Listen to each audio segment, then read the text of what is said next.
You know, I've been thinking a lot about what really kills wealth in the United States. We've all heard the advice about saving and investing, but there seems to be something deeper that's holding so many people back. When you take a closer look, you realize that the biggest obstacle for most Americans isn't just earning more money. No, what's really holding many people back is the amount of debt they carry. Think about it for a moment. No matter how much you earn, if most of your income goes to paying off debts, there's hardly anything left for investing or saving.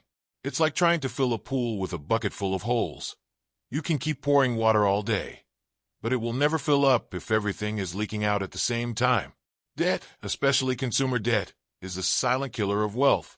It's something that seems harmless at first, but over time it turns into an impossible snowball to stop. And when we talk about debt, we're mainly referring to two types that affect most Americans: credit card debt and student loans. The problem with credit cards is that they are incredibly accessible. These days, if you're over 18 and have an address, it's very likely that you already have at least one credit card in your wallet. It's almost a tradition to receive your first card as soon as you enter college, or even before. At first, it seems great.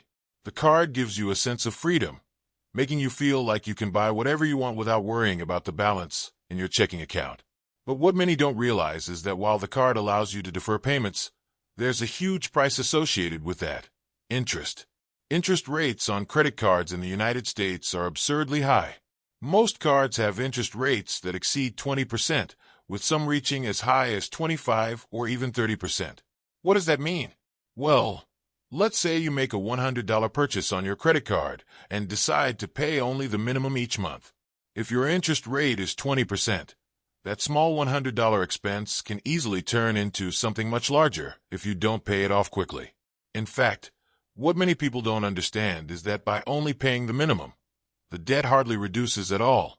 It's like being trapped in an endless cycle where the balance doesn't go down, but the interest keeps piling up. Imagine using that card to buy things you don't need, maybe a new phone, brand-name clothing, or fancy dinners. At first, it's exciting, but as time goes on, that excitement turns into anxiety. Every time the bill arrives, you feel that knot in your stomach, remembering you've spent more than you can handle. And here's the irony. Many people believe that having a credit card is a status symbol, as if carrying a high-limit card makes them appear more successful.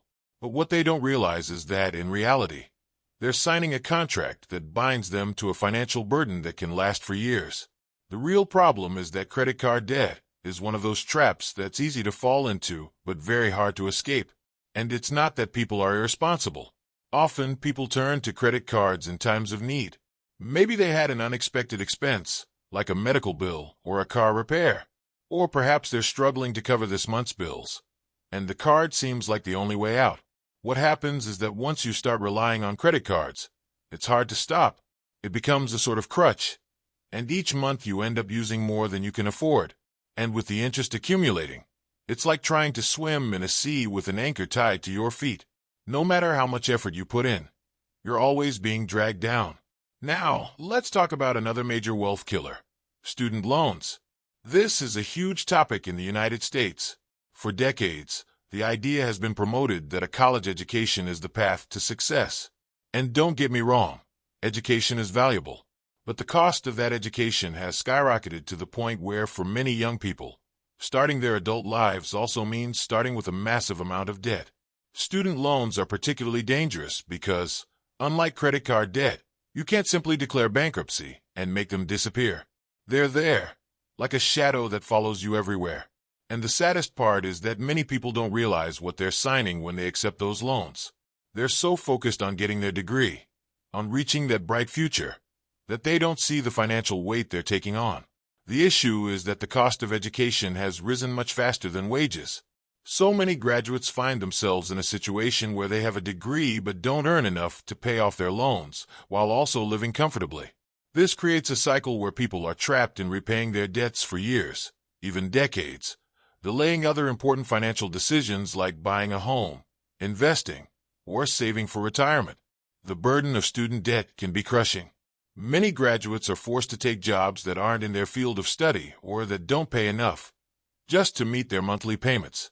Frustration builds, And sometimes they feel like their education, which was supposed to open doors, has actually closed many on them.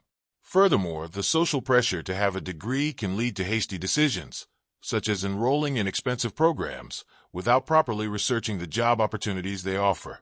And here's where everything gets compounded by the lack of financial education. In the United States, not much is taught about how to manage money. Most people learn about personal finance through trial and error, which often means they make costly mistakes before understanding how it all works. It's not anyone's fault in particular, but the education system doesn't do a good job of preparing people to handle their finances. We know how to solve complicated equations, but we aren't taught how to calculate the interest on our debts or how to create a realistic budget.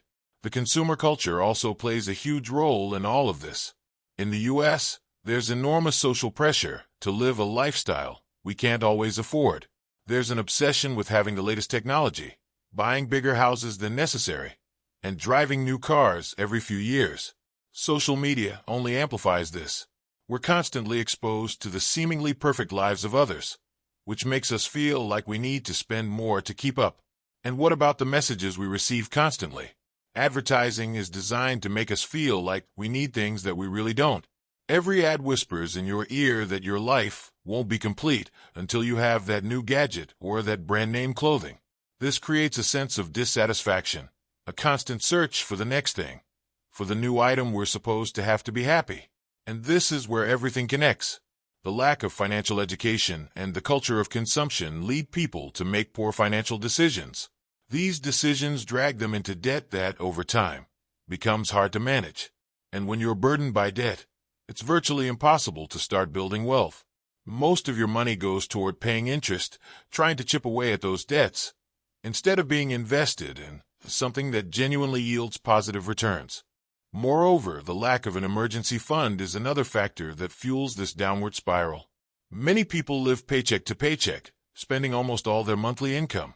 When an unexpected expense arises, the only solution seems to be resorting to the credit card, which only worsens the situation.